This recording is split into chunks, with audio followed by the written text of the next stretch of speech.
الحمد لله رب العالمين والصلاة والسلام على سيد الأنبياء والمرسلين وعلى آله وأصحابه وأزواجه وذرياته وأهل بيته أجمعين أما بعد فأعوذ بالله من الشيطان الرجيم بسم الله الرحمن الرحيم فإذا عزمت فتوكل على الله إن الله يحب المتوكلين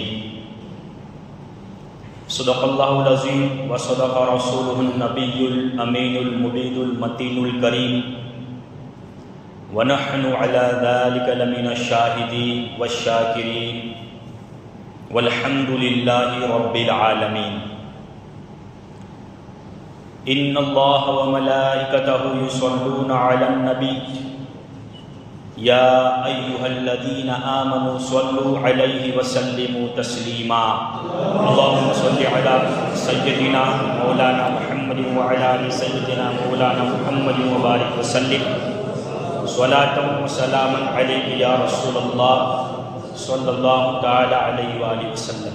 پیارے نبی اور آل نبی پر ایک مرتبہ اور ہدیہ درود پیش کریں۔ اللہم صلی علی سیدنا مولانا محمد مبارک وسلم صلاۃ و سلام علیک یا رسول اللہ صلی اللہ تعالی علیہ وآلہ وسلم۔ محترم بزرگوں، مسلمان بھائیوں، قرآن کریم کی جو آیہ کریمہ تلاوت ہوئی اس میں اللہ پاک فرماتا ہے فَإِذَا عَزَمْتَ فَتَوَكَّلْ عَلَى اللَّهِ إِنَّ اللَّهَ يُحِبُّ الْمُتَوَكِّلِينَ۔ جب تم کسی کام کا ارادہ کرو تو اللہ تبارک و تعالیٰ پر بھروسہ کرو، بے شک اللہ تبارک و تعالیٰ بھروسہ کرنے والے، یقین کرنے والوں کو پسند فرماتا ہے۔ دوسری جگہ پر قرآن مجید میں اللہ پاک فرماتا ہے وَمَن يَتَوَكَّلْ عَلَى اللَّهِ فَهُوَ حَسْبُهُ۔ جو اللہ پاک پر یقین کرتا ہے، جو اللہ پاک پر بھروسہ کرتا ہے، تو اللہ تبارک و تعالیٰ اس کے لیے اس کے ہر کام میں کافی ہوتا ہے۔ پچھلے کئی جمعوں سے یہی بات چل رہی ہے کہ ایک مسلمان کا بھروسہ، ایک مومن کا بھروسہ اللہ تبارک و تعالیٰ پر کتنا اور کیسا ہونا چاہیے۔ یہ مسلسل باتیں اس لیے ہو رہی ہیں، لگاتار یہ باتیں اس لیے آپ کو سمجھائی جا رہی ہے، اس لیے کہ ایمان کی جڑ یہ ہے، وحدانیت کی جو بنیاد ہے وہ یہی ہے کہ بندے کو اللہ پاک کی ذات پر اور اس کی صفات پر مکمل یقین ہو۔ اب اللہ پاک کی ذات کسے کہتے ہیں، اللہ پاک کی صفات کسے کہتے ہیں؟ تو اللہ پاک کا ایک ہونا، اس کے سوا کسی کا عبادت کے لائق نہ ہونا، یہ اللہ پاک کی ذات ہے کہ اللہ پاک وحدہ لا شریک ہے، یہ اس کی ذات ہے۔ اللہ پاک کی صفات کسے کہتے ہیں؟ تو اللہ پاک کا رحمان ہونا، رحیم ہونا، کریم ہونا، رزاق ہونا، روزی دینے والا ہونا، یہ اس کی صفت ہے، یعنی خوبیاں ہیں۔ تو ہمارا یقین اور یقین کامل اللہ پاک کی ذات پر بھی ہو، اللہ پاک کی صفات پر بھی ہو۔ اللہ پاک کی ذات پر کس طرح یقین ہو کہ ہمارا اللہ پاک ایک ہے، اس کے لیے ہم کیا دلیل دیں گے، اس کے لیے ہم کیا قرآن اور حدیث کی دلیل پیش کریں گے؟ تو مومن کامل وہ ہے جو بغیر دلیل کے اللہ تبارک و تعالیٰ کو ایک مانے۔ ہمیں اللہ پاک کے ایک ثابت کرنے کے لیے کسی دلیل کی حاجت نہیں ہے، کسی دلیل کی ضرورت نہیں ہے۔ جیسا کہ ملفوظات اعلیٰ حضرت میں امام اہل سنت لکھتے ہیں کہ امام فخر الدین رازی رحمۃ اللہ تعالیٰ علیہ اللہ تبارک و تعالیٰ کے بہت بڑے پائے کے ولی کامل ہیں۔ امام فخر الدین رازی رحمۃ اللہ تعالیٰ علیہ کا جب وصال کا، انتقال کا وقت قریب آیا تو شیطان حاضر ہوا انسانی شکل میں، اور ہر مرنے والے بندے کے پاس سکرات کے عالم میں اس کا ایمان سلب کرنے کے لیے، ایمان کھینچنے کے لیے شیطان آتا ہے۔ تو امام فخر الدین رازی رحمۃ اللہ تعالی علیہ کے پاس بھی ابلیس آیا اور کہنے لگا کہ اے رازی، پوری زندگی تم مناظرے کرتے رہے، دین کی باتیں لوگوں کو سناتے رہے، کیا تم نے اللہ تبارک و تعالیٰ کو ایک بھی مانا ہے کہ نہیں؟ آپ نے فرمایا بالکل، میں اپنے پروردگار عالم کو ایک مانتا ہوں، وہی خالق و مالک ہے، اس کے سوا کوئی عبادت کے لائق نہیں، وہی وحدہ لا شریک ہے۔ ابلیس نے کہا رازی دلیل دیجئے۔ امام فخر الدین رازی رحمۃ اللہ علیہ نے دلیل دی۔ ابلیس بھی ظاہر سی بات ہے عام آدمی نہیں ہے، عام مخلوق نہیں ہے، بلکہ وہ بھی معلم الملکوت، فرشتوں کا استاذ رہ چکا ہے، اس کو بھی اللہ پاک نے بہت علم دیا ہے۔ اس نے اس دلیل کو رد کر دیا، امام رازی کی دلیل کو کاٹ دیا۔ امام رازی نے 360 دلیلیں دی فقط اللہ کو ایک ثابت کرنے کے لیے، لیکن ابلیس نے تمام دلیلیں رد کر دی، تمام دلیلیں ختم کر دی۔ اب امام رازی پریشان، لیکن ان کے پیر و مرشد نجم الدین کبریٰ رحمۃ اللہ تعالی علیہ وہاں سے کئی کوسوں دور آپ وضو فرما رہے تھے، اور اللہ کے ولی کے دل میں کشف کے ذریعہ اللہ پاک نے یہ خبر بھیج دی کہ تمہارے مرید امام رازی مصیبت اور تکلیف میں ہیں۔ امام نجم الدین کبریٰ رحمۃ اللہ تعالی علیہ کو جیسے پتا چلا، آپ نے لوٹا پھینکا اور وہاں سے صدا دی، رازی یہ کیوں نہیں کہہ دیتا کہ میں بغیر دلیل کے اللہ تبارک و تعالیٰ کو ایک مانتا ہوں، مجھے اپنے رب کو ایک ثابت کرنے کے لیے کسی دلیل کی حاجت نہیں ہے۔ امام رازی رحمۃ اللہ تعالی علیہ بھی اللہ کے ولی تھے، کوسوں دور سے اپنے پیر و مرشد کی آواز سنتے ہیں اور ابلیس کو جواب دے دیتے ہیں، اے ابلیس لعین سن لے، میں اپنے رب کو ایک مانتا ہوں اور مجھے اپنے رب کو ایک ماننے کے لیے کسی دلیل کی حاجت نہیں ہے، میں اپنے رب کو بغیر دلیل کے ایک مانتا ہوں۔ ابلیس وہاں سے خار ہو جاتا ہے، مردود ہو کے وہاں سے بھاگ جاتا ہے۔ تو یہ مومن کامل کی علامت ہے، کیا مومن اللہ پاک کو ایک مانتا ہے، ایک ماننے کے لیے ہمیں کسی دلیل کی حاجت نہیں ہے، ہم بغیر دلیل کے اپنے پروردگار عالم کو ایک مانتے ہیں۔ تو ہمارا یقین، ہمارا تیقن اپنے رب کی ذات پر ایسا ہونا چاہیے، اللہ پاک کی صفات پر کیسا ہونا چاہیے کہ اللہ پاک کی جتنی بھی صفتیں ہیں، اللہ پاک رحمان ہے، رحیم ہے، رزاق ہے، اللہ پاک سب بندوں کو روزی دینے والا ہے، اس پر بھی ہمارا مکمل یقین ہونا چاہیے کہ ہمارا رب ہی روزی دینے والا ہے۔ یہ دکانیں، یہ فیکٹریاں، یہ کاروبار ہمیں روزی نہیں دیتی، یہ تو اسباب ہے، یہ تو ذریعے ہے، روزی اس کے ذریعہ ہمیں دیتا ہے وہ ہمارا پروردگار عالم ہے۔ ہمارا رب چاہے تو ہمیں بغیر سبب کے بھی روزی دے سکتا ہے، لیکن وہ اسباب کو پسند کرتا ہے، وہ اسباب کو پیدا کرتا ہے، ورنہ ہمارا رب وہ مالک، وہ خالق، وہ قدرت والا ہے کہ اگر وہ چاہیں تو بغیر سبب کے بھی اللہ ہم کو نواز سکتا ہے۔ بندہ دنیا میں آتا ہے ماں باپ کے ذریعے آتا ہے، ماں باپ یہ وسیلہ ہے بندے کے دنیا میں آنے کے لیے۔ اللہ تبارک و تعالی ہر بندے کو دنیا میں ماں باپ کے وسیلے سے ہی بھیجتا ہے، لیکن ہمارا رب اگر چاہے تو بغیر باپ کے حضرت عیسیٰ علیہ السلام کو پیدا کر دیتا ہے، اگر میرا رب چاہے تو بغیر ماں باپ کے حضرت آدم علیہ السلام کو پیدا کر دیتا ہے۔ تو میرا رب اسباب کا ہرگز محتاج نہیں، وہ چاہے تو بغیر سبب کے، بغیر ذریعے کے بھی اپنے بندے کو نواز سکتا ہے، اگر چاہے تو کوئی بھی ذریعہ پیدا کر دے۔ امام رازی، امام غزالی رحمۃ اللہ تعالی علیہ تحریر فرماتے لکھتے ہیں کہ ایک بڑھیا عورت جو کئی دنوں سے فاقوں میں تھی، بھوکی تھی، اس کے پاس کھانے کا کوئی غلہ اناج نہیں تھا، وہ بھوکی تھی، اس نے پریشان ہو کر کے قریب ایک جگہ پر خبر بھیجی کہ میں کئی دنوں سے بھوکی ہوں، میرے گھر میں فاقہ ہے، میرے لیے کوئی کھانا ہو تو بھیجو۔ اس نے قریب ایک جگہ پر جب خبر بھیجی تو وہ خبر ایک ایسے شخص کے پاس پہنچی جو منکر خدا تھا، یعنی اللہ تبارک و تعالیٰ کے وجود کا انکار کرنے والا تھا۔ وہ مانتا تھا کہ اللہ ہوتا ہی نہیں ہے، یہ دنیا اپنے آپ چل رہی ہے، اس کا کوئی خالق و مالک نہیں، اس کو منکر خدا بولتے ہیں۔ اس بوڑھی فاقہ زدہ عورت کی خبر اس منکر خدا کے پاس بھی پہنچی۔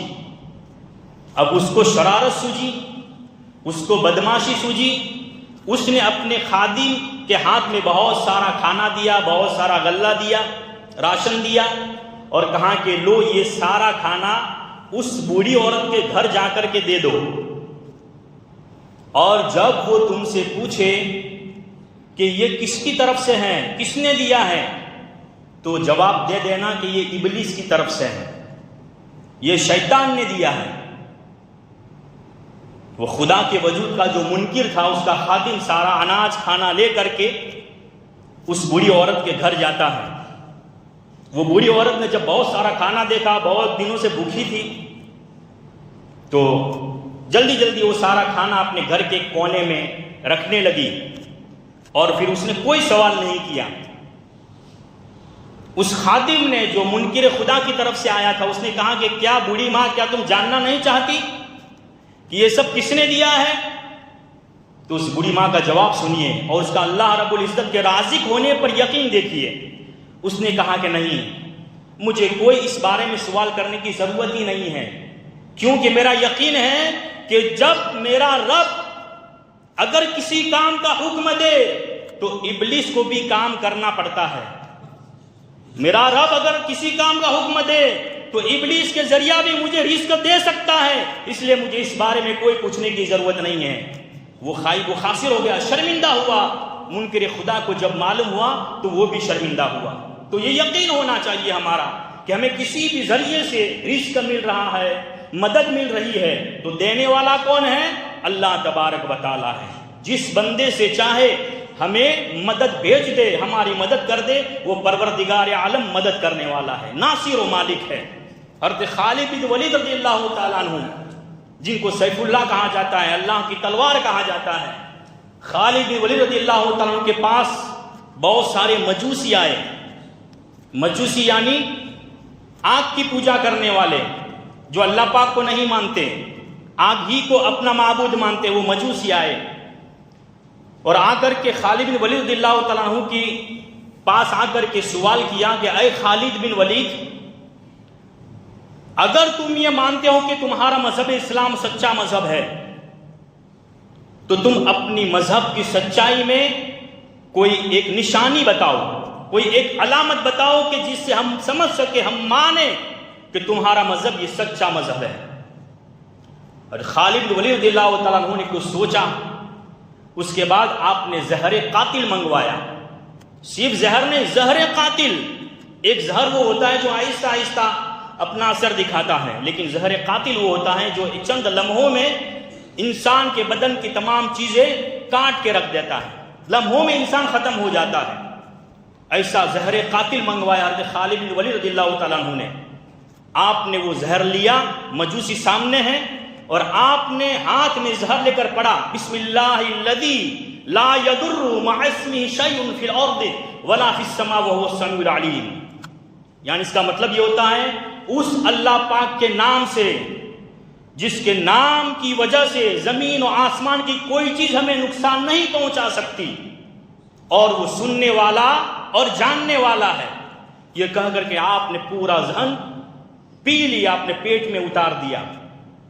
ایک لمحہ گزرا، دو لمحہ گزرا، ایک ساعت گزری، 2 ساعت گزری، گھنٹوں گزر گئے، لیکن حضرت خالد بن ولید رضی اللہ عنہ صحیح سالم ہیں، آپ پر زہر کا بالکل ہی اثر نہ ہوا۔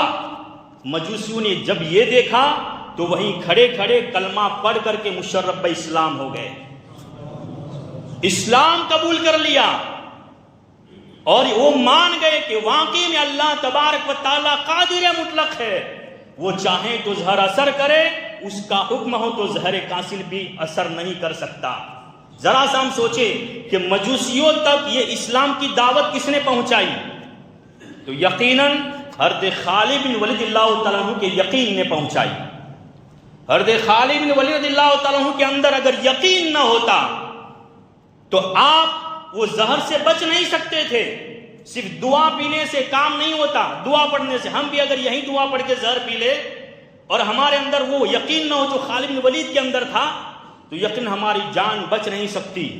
لیکن وہ یقین تھا جس نے ان کو تو بچایا ہی ان تمام مجوسیوں کو کفر سے بھی بچا لیا. تو ان تمام مومنوں کا یہ تیقن ہونا چاہیے، ہمارے اندر یہ جذبہ ہونا چاہیے. اور جو ہم پڑھتے ہیں لا حول ولا قوت الا باللہ العلی العظیم، اس کا مطلب کیا ہے؟